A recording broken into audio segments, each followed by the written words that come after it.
ये जो भेदभाव जिसकी वजह से एससी कास्ट को संविधान में शेड्यूल किया गया और जो शेड्यूल कास्ट कहलाई इनका आधार हमेशा से छुआछूत रहा, अनटचेबिलिटी रहा है। ऐसे में इसमें क्रीमी लेयर का प्रावधान हो ही नहीं सकता।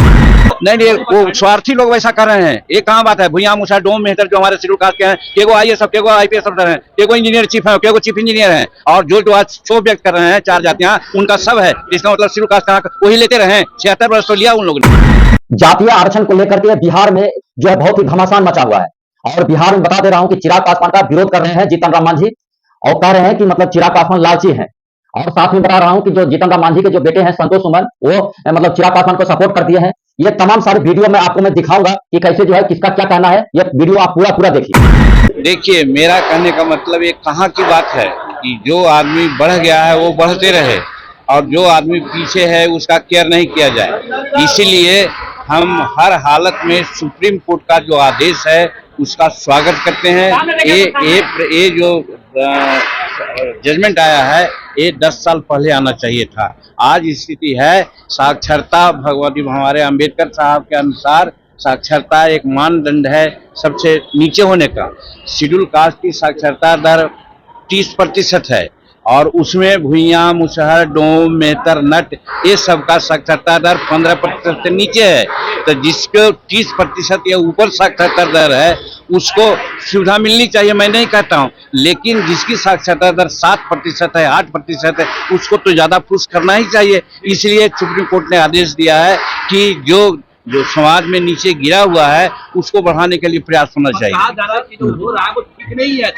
अभी भी तो नहीं, वो स्वार्थी लोग वैसा कर रहे हैं। ये कहाँ बात है? भुइयां मुसा डोम मेहतर जो हमारे शेड्यूल कास्ट के हैं, के को आईएएस, के को आईपीएस अफसर हैं, के को इंजीनियर चीफ है, के को चीफ इंजीनियर हैं, और जो आज क्षोभ व्यक्त कर रहे हैं चार जातियां, उनका सब है। इसका मतलब शेड्यूल कास्ट का वही लेते रहे। 76 वर्ष तो लिया उन लोगों ने। चिराग पासवान जी ने आज कहा है कि हम लोग SC ST का जो फैसला आया है सुप्रीम कोर्ट का, उसको लेकर के पुनः विचार याचिका सुप्रीम कोर्ट में दाखिल करेंगे। जी बिल्कुल सही है। और कल भी हमने अपना बयान दिया था, उसमें भी हमने यही कहा था कि जो सब क्लासिफिकेशन का आया है वो दलित में, SC ST में पॉसिबल ही नहीं, क्योंकि आरक्षण का आधार वो पॉवर्टी एलिनेशन प्रोग्राम नहीं था, वो गरीबी हटाने के लिए नहीं था, वो समाज में सामान्य प्रतिनिधित्व हो उसके लिए आरक्षण आया था। तो अब उसको आकर के ये कह देना कि नहीं, क्योंकि अब उसमें क्रीमी लेयर कर देना, उसमें सब क्लासिफिकेशन कर देना रिजर्वेशन के लिए, वो सही नहीं है और वो पॉसिबल भी नहीं है, क्योंकि जो मेन पर्पस है वो डिफीट हो जाएगा। भगवान राम को लेकर के DMK के नेता हैं, उन्होंने सवाल उठाया है कि उनका अस्तित्व यानी कि वजूद जो है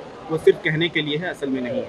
देखिए, अब ये सारे चीज़ों पे हमको नहीं लगता है कि कोई बयान करना भी सही होगा, क्योंकि प्रभु श्री राम तो हमारे दिल में है, उनमें हम लोगों को आस्था है। अब प्रभु श्री राम पे हम लोग बयानबाजी करें, ऐसा हमारा संस्कार नहीं है। समाजवादी एक नया अध्यादेश लाने जा रहे हैं संसद में, वक्फ बोर्ड की जमीन का सत्यापन के लिए एक नया अध्यादेश कल पेश होगा शायद। अभी हमें कोई जानकारी नहीं है इसके बारे समाजवादी में। पार्टी के नेता हैं अखिलेश यादव, उन्होंने कहा है यूपी में जो रेप कांड हुआ है उसको लेकर के कि जो मामला यूपी सरकार दावा कर रही है उसको DNA टेस्ट कराना चाहिए, और अगर DNA टेस्ट में सही नहीं आता है तो उन अफसरों पे भी कार्रवाई होनी चाहिए जिन्होंने ये काम किया।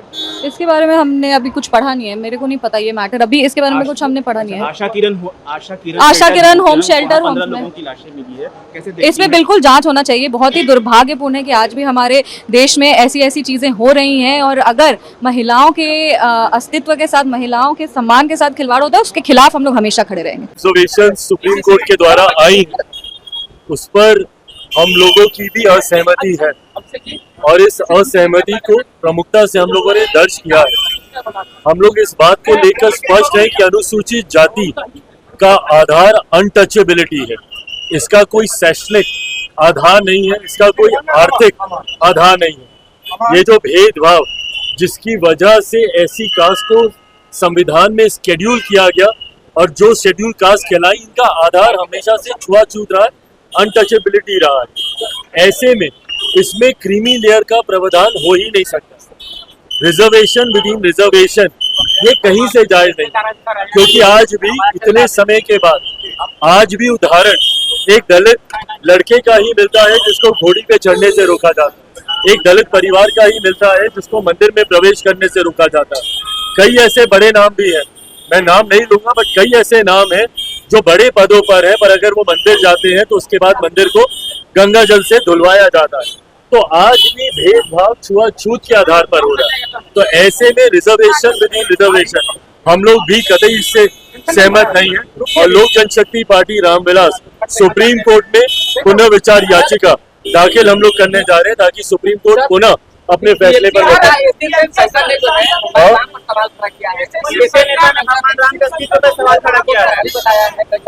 भाई डीएम के और उनके तमाम नेता तो निरंतरता में पूरी क्रोनोलॉजी आप चेक कर लें, निरंतरता में ऐसे बयान देते ही आए हैं।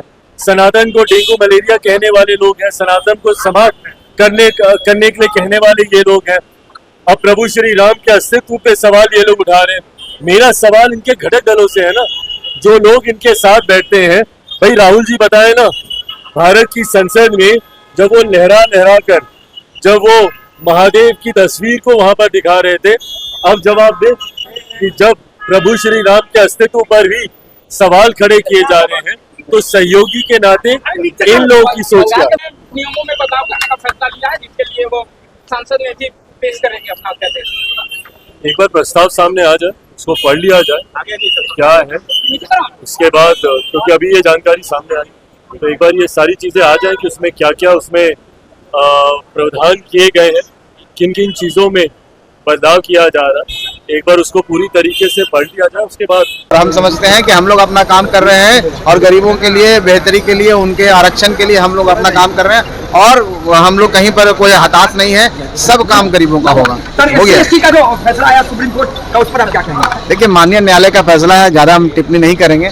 हम लोग प्रतिबद्ध हैं, हमारी पार्टी और एनडीए की सरकार की गरीबों का आरक्षण बढ़े और यहाँ के गरीबों जो खास करके SC/ST हैं वो आगे बढ़ें, समाज की मुख्य धारा में आए, संविधान से उनको न्याय मिले। ये सारी बातों को हम लोग मानते हैं और इसके लिए हम लोग काम कर रहे हैं। बाकी न्यायालय का जो भी फैसला है उसको हम लोग देख रहे हैं, आगे क्या होगा इस पर हम लोग बैठ के विचार करेंगे। तेजस्वी या चिराग पासवान ने विरोध कर दिया, विरोध नहीं किया। हम समझते हैं कि जो भी उन्होंने कहा, चिराग पासवान जी ने माननीय न्यायालय के तरफ ध्यान आकृष्ट किया कि जैसे पहले व्यवस्था उसे होना चाहिए, लेकिन हम समझते हैं कि माननीय मुख्यमंत्री जी ने महादलित आयोग यहाँ पर लगा करके महादलितों के लिए अलग कैटेगरी की है, तो सब कैटेगरी का वही कुछ मामला है।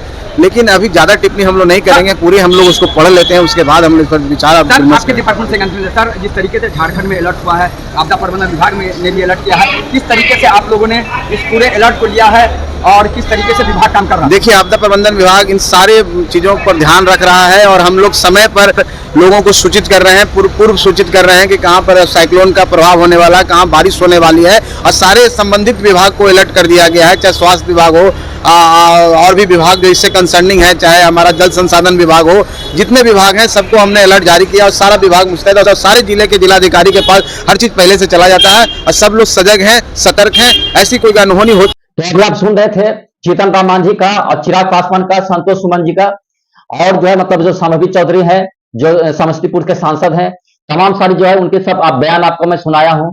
तो इस पर क्या आपका प्रतिक्रिया है, क्या आपका सोचना है? जो सुप्रीम कोर्ट ने जातीय आरक्षण को लेकर के जो फैसला सुना है, आपका क्या सहमति है, क्या आपका सोचना है? आप कमेंट सेक्शन में बताइएगा और मेरे वीडियो को लाइक करिएगा, चैनल को सब्सक्राइब जरूर कर लीजिएगा। जय हिंद।